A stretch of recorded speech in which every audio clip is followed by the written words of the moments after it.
Hi everyone, it's Cooper with Caldwell County Barbecue, here to give y'all a quick tutorial on how to mend a fire, or a breakout of a fire I should say, in the smoker area. First and foremost, to start off, we'll talk about the firebox. Every pitmaster is going to have to work with one of these over time. Now of course, it's managed throughout the day, so please make sure that when you're tending to your firebox, one, your fire remains consistent. That means we're not throwing in an excess amount of logs and creating this big old bonfire. That becomes a hazard for everybody, not just your customers, but also for yourselves. Secondly, make sure that we're managing the interior. You'll notice in here we have quite a bit of white charcoal in here. That kind of stuff we want to make sure we're regularly emptying into a specified receptacle in order to make sure it can cool down properly and doesn't get in the way of the cook or in the way of the fire. Now, in addition to managing the interior of the fire, we need to make sure that the airflow is kept correct. Your airflow is what will help keep your flames to a respectable level and help you maintain the temperature in the interior.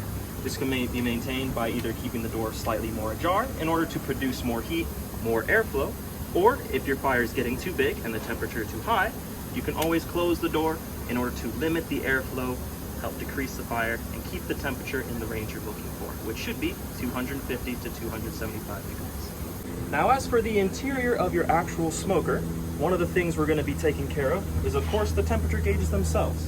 So you will have 3 temperature gauges placed in the front, middle, and back of the smokers. Each one will depict a range from 0 to about 500 degrees. Now, obviously, we're not using the whole range. Make sure to regularly check your smokers. Make sure your gauges are at the proper temperature, so that way we're having a nice, even, and steady cook throughout the day. On top of that, we should always have water kept near the front of our smoker. This is in order to prevent the meat from unnecessarily drying out, as well as to help create a more even and steady flow of humidity.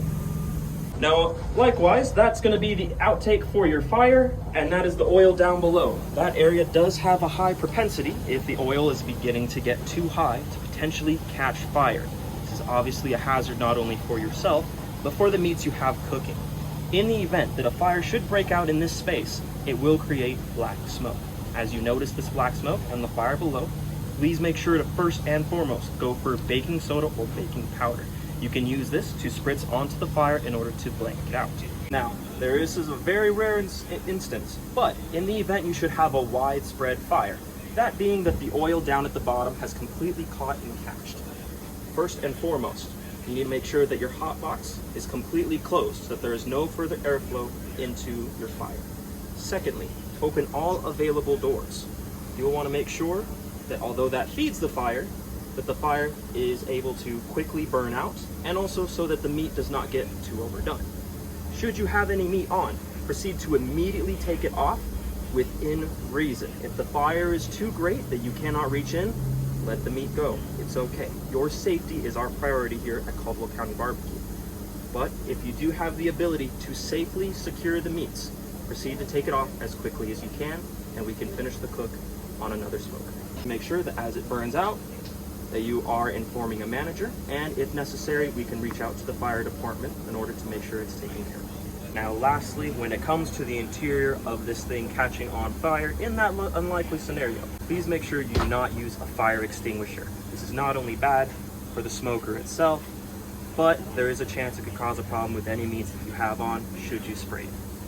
It's better to let the fire naturally burn out, or if necessary, have the fire department come in and take care of the flames. Now, a part of regularly maintaining your fire in the firebox is, of course, making sure you're using the proper wood. First and foremost, we should be using mesquite. That is our primary source. The exterior ring will be a nice whitish beige color, and the interior you should have a nice kind of reddish orange. You can also tell by the bark, which is somewhat square-like in semi-strips. You will of course want to make sure on top of that that you're using the wood in proper order. Now, that'll of course be depending on where you place your wood. In this case, this is one of our last racks we have available. Wood that we want to use is predominantly dry. That means it catches well, it burns well, and creates a more consistent fire. Whereas a more wet wood would be hard to catch, a lot more smoky, and maybe not going to be the best in terms of the overall outcome of your meat. So as long as you're keeping your proper rotation and using your proper woods, everything should turn out quite fine. Thank y'all so much for watching. We really do appreciate it. If If you liked what you saw, go ahead and throw a like down below. Also, if you have any questions, there's the comment section. Hit us up. We got you. And of course, if you really want to see more from what we've got, hit that subscribe button. Appreciate y'all.